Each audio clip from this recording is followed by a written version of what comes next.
میں ہوں محمد جاوید اشرف۔ جب ابو مسلم نے خودکشی کر لی تو اس کی جگہ سبکتگین نے حماد بن ساریہ کو فوج کا سپہ سالار بنا دیا۔ جب ان تمام مہمات کے بعد سبکتگین فارغ ہوا تو اس نے چند ہی سکون کی سانسیں لی تھی تو مشرق خراسان کے ایک قلعے پر بست، جس پر تغا نے حملہ کر کے اس کو اپنے قبضے میں لے لیا تھا، تو اس کے دشمن پاتون نے اس پر حملہ کر کے اسے قلعے سے باہر نکال دیا۔ تو اس نے مدد کے لیے سبکتگین کو خط لکھا اور اس کو یہ کہا، اگر آپ میری مدد کریں گے اور میرے دشمن پاتون کو قلعے سے باہر نکال لیں گے تو میں تاحیات آپ کا خراج گزار رہوں گا۔ تو سبکتگین نے اپنے چند سرداروں کے ساتھ مشورہ کیا اور اس کی مدد کے لیے غزنی سے مشرق خراسان بست کے قلعے کی طرف روانہ ہو گیا۔ جب سبکتگین کی فوج بست کے قلعے کے قریب پہنچی تو اس نے اپنی فوج کو حکم دیا کہ بست کے قلعے کا محاصرہ کر لو اور اپنے دشمن کا یہاں تک تعاقب کرو جب تک وہ ہار نہ مان جائے۔ تو اسی طرح دونوں لشکروں کے درمیان جنگ ہوئی تو سبکتگین نے پاتور کو شکست فاش دوچار کیا۔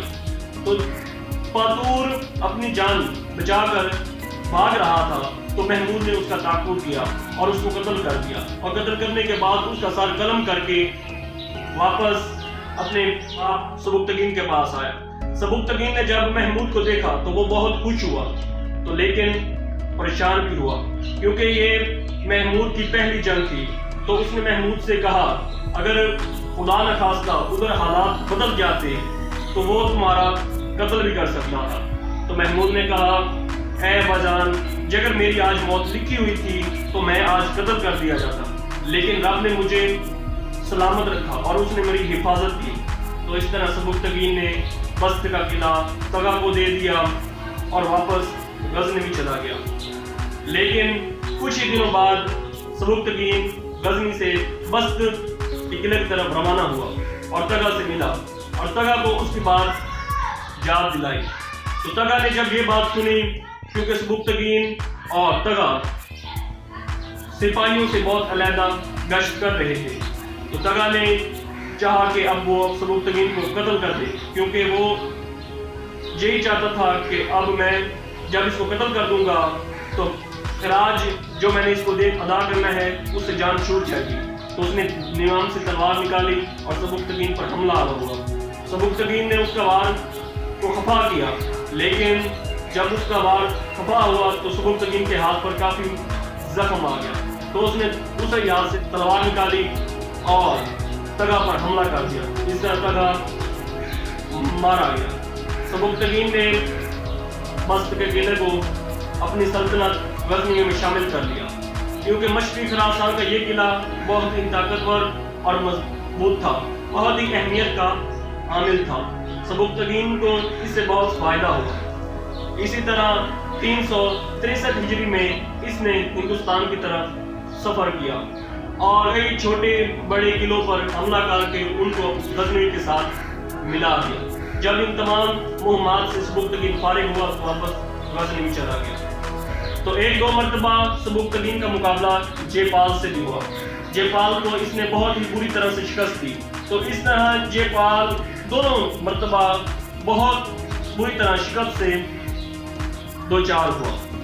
تو سبکتگین کیونکہ دن بدن بہت ہی ترقی کرتا جا رہا تھا اور اس فوجی صلاحیت کی بھی پروان چڑھتی جا رہی تھی، اس طرح اس نے غزنی میں بہت سارے قلعے، علاقے اور ریاستوں کو ساتھ ملانا شروع کر دیا۔ کچھ دن گزرنے کے بعد سامانی حکمران امیر نو نے سبکتگین کو خط لکھا، میری ریاست بخارا اور خراسان کے حاکم نے میرے خلاف بغاوت کر دی ہے۔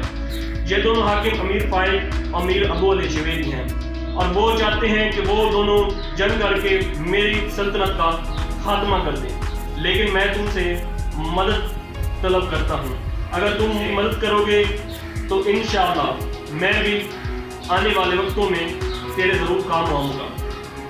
تو سبکتگین نے جب یہ خط دیکھا تو بہت مضطرب ہو گیا اور اس نے وقت ضائع کیے بغیر ہی ماوران نہر کی طرف سفر کرنا شروع کر دیا، کیونکہ امیر فائق جو کہ بخارا کا حاکم تھا وہ امیر ابو الحجویری کے ہاں جو کہ نیشا پور میں مقیم تھا اس کے ہاں چلا گیا اور وہیں قیام پذیر ہو گیا۔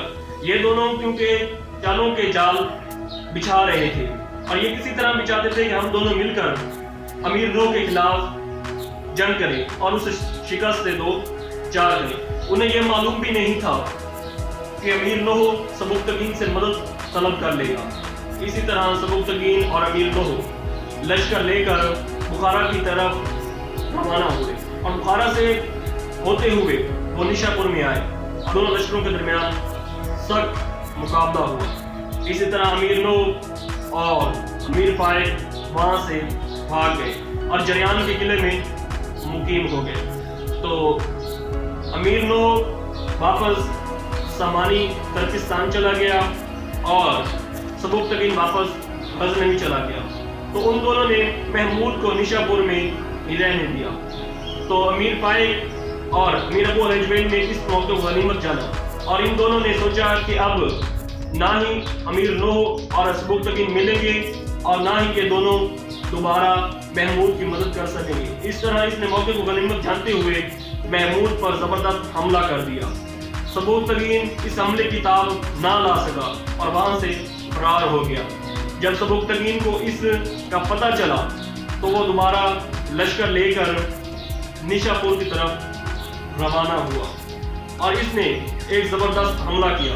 امیر فائق اور ابو علی حجویری کی کیونکہ فوجی برتری بہت ہی زیادہ تھی اور سبکتگین کی فوجی برتری بہت کم تھی، ان دونوں کے درمیان کافی جھڑپیں ہوئی لیکن کوئی خاص نتیجہ برآمد نہ ہوا۔ تو سبکتگین نے دیکھا کہ فضا کی ایک طرف سے بہت ہی گرد و غبار اڑ رہی ہے۔ جب سپاہیوں نے دیکھا تو وہ تھوڑی دیر کے لیے رک گئے۔ جب دیکھا تو وہ محمود تھا۔ محمود دوبارہ لشکر لے کر اپنا حملہ آور ہوا۔ اسی طرح امیر فائق اور امیر علی حجویری کو بہت عبرتناک شکست ہوئی اور یہ دونوں قتل ہو گئے۔ اس طرح امیر سبکتگین واپس غزنی چلا گیا اور محمود وہیں نیشا پور میں رہ گیا اور کچھ عرصے کے بعد وہ بلخ میں مقیم ہوئی، کیونکہ الپتگین کی بیٹی بہت ہی شاطر دماغ کی خاتون، وہ چاہتی تھی کہ کسی طرح اپنے بیٹے اسماعیل کو حکمران بنائے اور سبکتگین دن بدن کمزور ہوتا گیا اور بستر مرگ تک جا پہنچا۔ تو الپتگین کی بیٹی نے جب بھی کوئی بات منانی ہوتی تو سبکتگین سے کہتی کہ تم غلام تھا، میرے باپ نے تجھے غلامی سے آزاد کرایا۔ تو یہ بات سنتے ہی سبکتگین اس کی بات مان لی، کیونکہ الپتگین کی بیٹی بہت ہی احسان فراموش تھی۔ اس نے اس موقع کا فائدہ اٹھایا اور اپنے بیٹے اسماعیل سے کہا کہ تمہارا والد سبکتگین جب بھی اٹھے تو تم اس کے سرانے بیٹھا ہوا ہو۔ تو اسی طرح اسماعیل جب بھی سبکتگین اٹھتا تو اس کے پاس کھڑا ہوتا یا بیٹھا ہوتا۔ تو سبکتگین نے سمجھ لیا کہ میرے مرنے کے بعد جو میرا تخت نشین ہوگا وہ میرا بیٹا اسماعیل ہی ہوگا۔ تو اس نے ابو الفتح کو نصیحت کی کہ میرے مرنے کے بعد میرے بیٹے اسماعیل کو تخت نشین کیا جائے۔ لیکن ظاہر تو یہ بات کافی درست تھی، لیکن اس میں پیچھے چھپی ہوئی بہت سے ایسے راز تھے جن سے سبکتگین واقف نہیں تھا۔ اسی طرح سبکتگین 387 ہجری میں انتقال کر گیا۔ تو اس کی والدہ الپتگین کی بیٹی نے محمود کو کوئی خبر نہ دی اور نہ ہی غزنی میں کسی سردار کو بتایا۔ اسی طرح بہت ہی خاموشی کے ساتھ سبکتگین کا جنازہ غزنی میں لایا گیا۔ تو تب جا کے محمود کو پتہ چلا کہ میرے والد سبکتگین کا انتقال ہو گیا۔